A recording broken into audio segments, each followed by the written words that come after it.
Friends, मैं हूं सोनी और आज मैं आप लोगों को एक नई कहानी सुनाने वाली हूं जिसका शीर्षक है घास और बांस। तो चलिए इसको शुरू करते हैं। ये कहानी एक ऐसे व्यक्ति की है जो एक बिजनेसमैन था, लेकिन उसका बिजनेस डूब गया और वो पूरी तरह होपलेस हो गया। अपनी लाइफ से बुरी तरह थक चुका था, अपनी लाइफ से फ्रस्ट्रेट हो चुका था।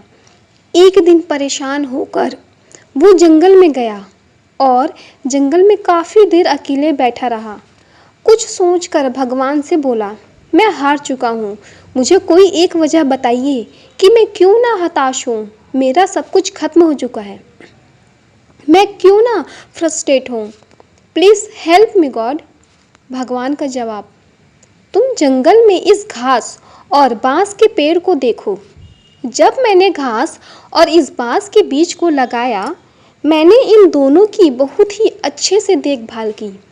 इनको बराबर पानी दिया, बराबर लाइट दी।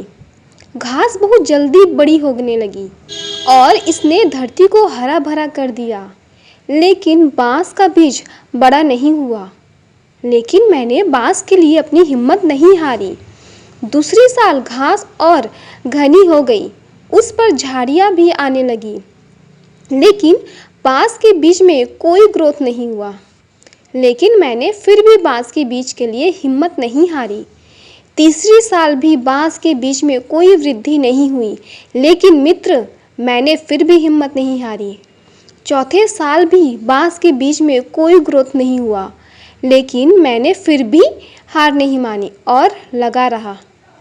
5 साल बाद उस बांस के बीज से एक छोटा सा पौधा अंकुरित हुआ। घास की तुलना में ये बहुत छोटा था और कमज़ोर था, लेकिन केवल 6 महीने बाद ये छोटा सा पौधा 100 फीट लंबा हो गया। मैंने इस बांस की जड़ को ग्रो करने के लिए 5 साल का समय लगाया। इन 5 सालों में इसकी जड़ इतनी मजबूत हो गई कि 100 फीट से ऊंचे बांस को संभाल सके। जब भी तुम्हें लाइफ में स्ट्रगल करना पड़े तो समझिए कि आपकी जड़ मजबूत हो रही है।